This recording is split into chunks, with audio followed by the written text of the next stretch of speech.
Good evening বন্ধুসকল, এইটো video' যোনটো আপোনালোকে চাব এতিয়া। একচুৱেলি এই ভিডিঅ'টো মোৰ একো বনোৱা প্লেনিং নাছিলে। গৈছিলোঁ আমাৰ কনকলতা ভৱন গহপুৰত, য'ত কিছুমান আমাৰ জনপ্ৰিয় ব্যক্তি যেনেকৈ অবয়ব ভূঞা, য়াং জাৰ্নেলিষ্ট চক্ৰপাণি পৰাশৰ, আমাৰ গহপুৰৰ RJ পাহি। চ' ময়ো এনেই জাষ্ট চাব গৈছিলোঁ। তাতে মই গৈ পেলাই আমাৰ একদম সাংঘাতিক একদম ইনস্পিৰেশ্যনেল মানুহক লগ পালোঁ, আমাৰ বকুল গগৈ দা। তেখেতক ব্ৰিক্স মানৱ বা দ্য ট্ৰী মেন হিচাপেও জনা যায়। মই তেখেতক এবাৰ ভিজিট কৰিছিলোঁ 2021, তেখেতৰ ঘৰত গৈছিলোঁ। আৰু আজি তেখেতক লগ পাই পেলাই মই গম পালোঁ যে এই টাইটেল ব্ৰিক্স মানৱ বা দ্য ট্ৰী মেন এনেই দিয়া হোৱা নাই তেখেতক, কাৰণ কি তেখেতৰ মৰম ফিলিং যোনটো গছৰ প্ৰতি, নেচাৰৰ প্ৰতি, আৰু তেখেতে যেনেকৈ ইনভল্ভ হৈ যায় গছ ৰোৱাত, মই মানে কি ক'ম আৰু বিৰাট ইনস্পায়াৰ হৈছোঁ, বিৰাট ভাল লাগিছে দেখি। চ' এইটো বকুল গগৈ দাক এটা ৰেচপেক্ট দি পেলাই এই ভিডিঅ'টো আপলোড কৰিছোঁ। আপোনালোকে চাব আৰু পাৰিলে মৰম দিব কৰিব, কাৰণ কি বকুল দাই গছ গছনিৰ কাৰণে বহুত কৰি আছে। আৰু চবতছে মানে বিৰাট যোনটো বস্তু মোৰ ভাল লাগিলে, তাতে জুবিন দাৰ কথা মই বহুত তেখেতৰ পৰা গম পালোঁ। আৰু গছ গছনিৰ কথা বা নেচাৰৰ কথা প্লিজ ভাবিব। চ' এতিয়া এই ভিডিঅ'টো চাওক। Good morning. আজি এটা আমাৰ প্ৰগ্ৰেম নিৰপেক্ষ গহপুৰ, এইটো হৈ আছে কনকলতা ভৱন। মই জাষ্ট আহি পাইছোঁ আৰু স্পেচিয়েল গেষ্ট আছে অবয়ব ভূঞা, এইফালে আপোনাৰ চক্ৰপাণি পৰাশৰ, RJ পাহি। চ' মই জাষ্ট আহি পাইছোঁ, বলক চাওঁ কেনেকুৱা কি প্ৰগ্ৰেম হয়। এইফালে লগ পাইছোঁ আমাৰ বকুল দা দেই, ব্ৰিক্স মানৱ। নমস্কাৰ। আপোনাক বহুত ভালকৈ একদম ফ'ল' কৰোঁ। আপুনি ইয়াতে আহিবনে? গছ অ'কে। ময়ো জাষ্ট আহি পাইছোঁ, লগ পাম দিয়ক বকুল দা। আহক। প্ৰগ্ৰেম জাষ্ট ষ্টাৰ্ট হৈছে। আমাৰ মাজৰ পৰা গুচি গ'ল আমাৰ সকলোৰে মৰমৰ জুবিন দা। ব্ৰিক্স মানৱ, এইয়া বকুল দা। এতিয়া গছ পুলি ৰোৱা হ'ব। চ' জাগা ঠিক কৰি আছে।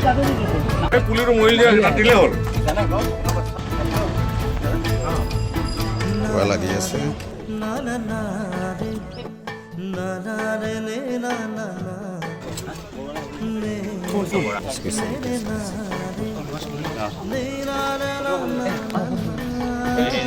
গছতকে কেতিয়াবা ডাঙৰ হ'ব পাওঁ যে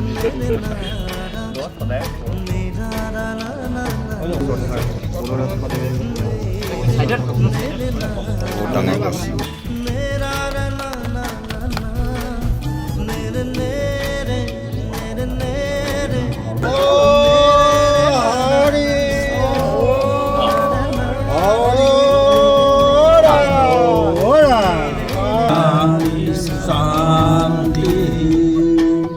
জুবিন বৃক্ষ অমৰ হওক, জয় জুবিন দা।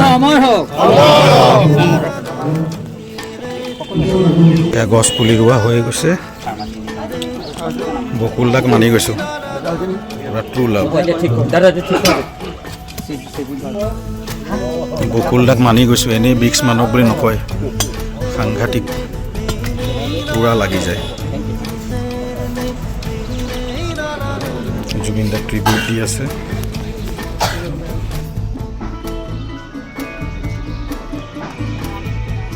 এইফালে বকুল দাই লাগিয়ে আছে। বকুল দা, মই আপোনাক মানি গৈছোঁ। আপোনাক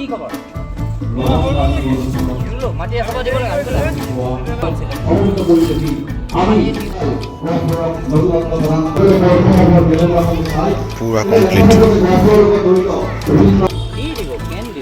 এইফালে আমাৰ স্পেচিয়েল গেষ্ট অবয়ব ভূঞা।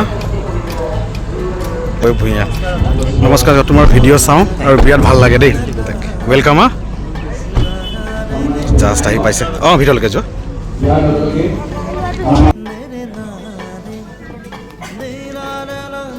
প্ৰদান কৰা হৈছিল 2020 চনৰ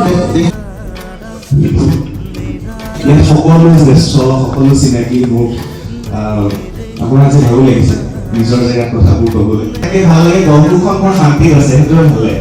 কোনো হাই উৰুলি নাই, কাজিয়া নাই, গহপুৰৰ নাম সদায় জ্বলাই ৰাখিব পাৰোঁ। বহুত ধন্যবাদ। লাষ্ট ফিনিচিং হৈ গৈছে ৰোৱা। এইফালে আমাক ভাইটিয়েও পূৰা হেল্প কৰিছে। বকুল দা, আমাৰ জুবিন বৃক্ষ এয়া নাহৰ ৰোৱা কমপ্লিট, পূৰা পানী চানী দি চাওঁ। বকুল দা, কিবা এটা কৈ দিয়ক আৰু এটা মেছেজ সৰু চাই মেছেজ সৰু কি মই মস্ত ডাঙৰ মেছেজ কৈ দিয়ক যি ক'ব আছে জুবিন দালে নাহৰ যুগৰ দিনত তেওঁ পানী পেলানি কলাক্ষেত্ৰত নাহৰো আছিল জুবিন দাই তেতিয়া সাৱটি ধৰি ক'লে তুমি বকুল মই নাহৰ আৰু তুমি আজিৰ পৰা য'ত য'ত বকুল ৰুবা তাৰ লগত নাহৰ ৰুবা মই য'ত য'ত নাহৰ ৰুম তাতো লগত বকুল ৰুম আৰু যিমানবিলাক নাহৰ ৰোৱা হৈছে সকলো জুবিন বৃক্ষ হিচাপে মই গোটেই অসমবাসীক সেইটোৱে অনুৰোধ জনাইছোঁ হয় আৰু গছ ৰুলেই নহ'ব গছ বচাব লাগিব। হয় চব কাম এই দাদাও একদম বহুত হেল্প কৰিছে দেই লাগি দিছে থেংক ইউ দাদা থেংক ইউ চব ভাল কাম কৰা মানুহবিলাকক চবেই আগবঢ়াই দিব লাগে হয় বকুল দা লগ পাই থাকিম আৰু গছ পুলি ৰুই গৈ থাকিম ন গছ থাকিলে মানুহ থাকিব হয়। আৰু মানুহ থাকিলে মানুহৰ সপোনবিলাক থাকিব সপোনবিলাক অ'কে থেংক ইউ এয়া বকুল দা গছ পুলি ৰোৱা হৈ গ'ল আৰু এইফালে প্ৰগ্ৰেম ষ্টাৰ্ট হৈয়ে গৈছে